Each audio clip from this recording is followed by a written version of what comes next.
कथा को भगवान नारायण नारद जी को सुना रहे हैं। तो कथा इस प्रकार से है। एक प्राचीन नगर था, उसमें एक सेव्या नाम की एक महिला थी जो बहुत ही पतिव्रता थी, लेकिन उसका पति थोड़ा शरीर से कोढ़ी था। उसका शरीर अच्छा नहीं था, लेकिन वो सेव्या जो थी वो अपने उस पति की बहुत मन लगाकर सेवा करती थी और उसके मन में कभी ऐसा भाव नहीं आया कि मेरे को कैसा पति मिला है। वो उसकी मन लगाकर सेवा करती थी, जो उसके मन मुताबिक भोजन होता था कराती थी, स्नान आदि सब अपने हाथों से करती थी, पूजा पाठ करती थी। और कभी उसने भगवान से ऐसा नहीं कहा कि मुझे कैसा पति मिला है, क्योंकि वो पतिव्रता थी। तो इस तरह से उसका दिन व्यतीत होता रहा। उसका पति भी सोचता था कि मुझे कितनी सुंदर पत्नी मिली है, मेरा कितना ध्यान रखती है। इस तरह से उनका जीवन चल रहा था। एक दिन उसका पति आंगन में एक चारपाई में लेटा हुआ था। तो उसी समय एक गणिका नाम की एक वेश्या थी, वो निकलकर जा रही थी। बड़ी सुगंध आ रही थी उससे। तो उसके पति जो सेवक के पति ने उस गणिका को देखा और उसका मन में लगा कि अरे कितनी सुंदर है, काश मुझे ये प्राप्त हो जाए। तो इस तरह से उसने सोचा। वो गणिका जो थी वेश्या, वो तो चली गई अपने घर, लेकिन वो दुखी रहने लगा। तब ये सब चीज़ें सेव्या उसको देख रही थी।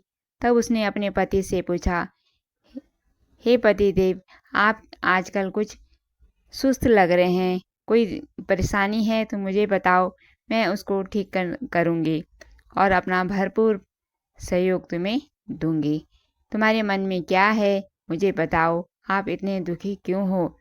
तब उसके पति ने कहा, पूरी बात बताई कि मुझे वो गणिका जो वैश्य है वो मुझे बहुत प्रिय लगी, क्या वो मुझे मिल सकती है। तो उसकी पत्नी जो सेव्या थी नाराज नहीं हुई। उसने कहा कि पतिदेव, मैं ज़रूर प्रयास करूँगी, जो मुझसे बन पड़ेगा मैं आपके लिए करूँगी और कोशिश करूँगी कि वो तुम्हें प्राप्त हो जाए। तो इस तरह से उसने उस गणिका का घर का पता लगाया। फिर सुबह सुबह जाकर उसके घर को गोबर से लीप के आ जाती, अंधेरे में लीप लाप के आ जाती। इस तरह से कई दिन व्यतीत होते रहे। वो गणिका के घर को लीपती रही। तो एक दिन गणिका ने सोचा कि मेरे इस घर को कौन साफ करता है, कौन लीप कर जाता है, तब मुझे देखना पड़ेगा। तो उसने एक दिन चुपके से देखा और वो सामने आई उस सेव्या की, जो पतिव्रता नारी थी। तो उस वैश्य ने उसके चरण छू लिए। तब बोली, हे दीदी, हे बहन, आप तो बहुत पतिव्रता नारी हो, क्या मुझे पाप लगाओगी। मैं तो बहुत ही बेकार हूँ, मेरा शरीर सब खराब है, अशुद्ध है। तुम मेरे घर को क्यों साफ सफाई करते हो, तुम्हारे मन में क्या है, क्या तुम्हें कोई धन प्राप्त करने की इच्छा है तो मुझे बताओ, मैं तुम्हें धन दूंगी, सोना चांदी जो मांगो मैं दूंगी, बताओ तो सही तुम्हारे मन में क्या है। तब उसने पूरी बात उसको बता दी, जो वो वैश्या थी, कि मेरे पति को ऐसी ऐसी कामना है, क्या तुम उसके पास जा सकती हो। तो वो भी कहने लगी कि तुम जैसी पतिव्रता नारी के लिए तो मैं अपना कुछ भी कर सकती हूँ, आपके लिए कुछ भी कर सकती हूँ। तो फिर वो घर आ गई। फिर उसने अपने पति को सारी बात बताई। तो उसका पति खुश हो गया। फिर उसने बोला, मैं तो वहाँ जाऊँगा कैसे, मैं तो चल भी नहीं पाता। तब उसने बोला कि आप चिंता क्यों करते हो, मैं हूँ ना, मैं तुम्हें कंधे में बैठा कर ले जाऊँगी। और फिर इस तरह से वो जो सेव्या थी अपने पति को कंधे में लेके जा रही थी। इधर रास्ते में एक राजा का नगर था। उसके राज्य में चोरी हुई और चोरी करके चोर भाग रहे थे और रास्ते में मांडव्य ऋषि का आश्रम था। जो चोर भाग रहे थे और रास्ते में मांडव्य ऋषि का आश्रम पड़ा। तो उन चोरों ने अपना जो सामान था उस जो ऋषि थे उनके बगल में छुपा दिया और अपना वहाँ से भाग गए, क्योंकि पीछे से राजा के सिपाही आ रहे थे। वो तपस्या में लीन थे, बहुत बड़े तपस्वी थे। तो जो राजा के सिपाही थे उन्होंने उस मांडव्य ऋषि को पकड़ लिया और जो सामान था वो भी उन्होंने प्राप्त कर लिया और राजा के पास जाकर कहा कि हम सामान भी ले आए और चोर को भी ले आए। तब उन्होंने मतलब उस जो राजा था उसने आज्ञा दी कि इस ब्राह्मण को सूली पर लटका दिया जाए। तो मतलब उन्होंने उसको सूली पर लटका दिया। उसके पेट में एक खंबा सा लगाया लकड़ी का और उसको वहीं पे सूली में मतलब डंडे के सहारे खड़ा कर पेट में वो कीला चुभ गया। लेकिन वो इतने तपस्वी थे कि फिर भी वो तपस्या में ही लीन रहे, उनको कोई पता नहीं चला कि क्या हो रहा है। इधर जो सेविया अपने पति को कंधे में लेके जा रही थी, तो जाते जाते उस जो उसका पति था उसका पैर उस मांडव्य ऋषि के शरीर से टकरा गया और तब उसको होश आया। वैसे तो उससे पहले तो तपस्या में लीन थे, लेकिन वो कामी पुरुष थे तो उसका जो स्पर्श था बहुत करंट सा लगा उनको, वो जाग गए। तब उन्होंने उसको श्राप दिया कि इसका पैर मेरे पे लगा है तो मैं इसे श्राप देता हूँ, को जिस कामना के लिए ये जा रहा है वो पूरी नहीं होगी और ये कल का सूरज नहीं देखेगा। तो जो सेविया थी उसको भी बड़ा क्रोध आया उन ऋषि पर और उसने कहा कि आप बहुत बड़ी तपस्वी लगते हैं, क्या आपको अहंकार है?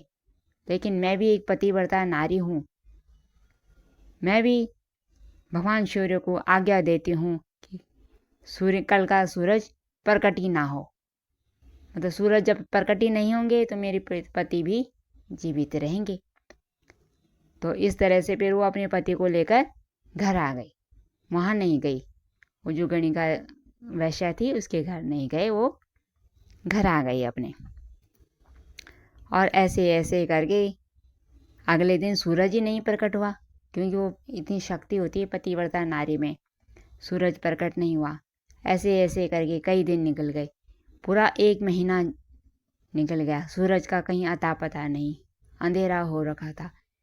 सभी देवताओं में हलचल मच गई, ब्रह्मांड में हलचल मच गई कि ये क्या हुआ, सूर्य भगवान क्यों नहीं प्रकट हो रहे। सूर्य की कोई ताकत नहीं रही कि वो प्रकट हो सकें, क्योंकि उन्होंने उसको सूर्य भगवान को आज्ञा दी कि तुम प्रकट नहीं होगे। तो ये सब देवताओं में भी खलबली मच गई। देवताओं के बस की बात भी नहीं हुई कि सूर्य भगवान को प्रकट किया जाए। तब वो सब, क्योंकि उन्हें पता था कि पतिव्रता नारी की बहुत बड़ी शक्ति होती है, तब वो माता अनुसुईया के पास गए। माता अनुसुईया भी बहुत पतिव्रता नारी है। तब उन्होंने माता अनुसुईया को प्रणाम करा। सभी देवता लोग गए माता अनुसुईया के पास और अपनी समस्या रखी। तब उन्होंने कहा, जो अनुसुईया माता ने कहा कि आप लोग चिंता मत करें, मैं सेव्य के पास जाती हूँ। तब उन्होंने पलक झपते ही, जैसे आंख का पलक झपकती है, उसी क्षण सेव्य के पास चली गई, जबकि वो दूसरे नगर में थी। तो फिर माता ने सेव्या से कहा कि बहन ये सब क्या है। और जब सेव्या देखती है कि माता आ रखी है तो प्रणाम करती है, बोलती है, माँ मैं तो बहुत धन्य हो गई, आपके आज दर्शन हुए।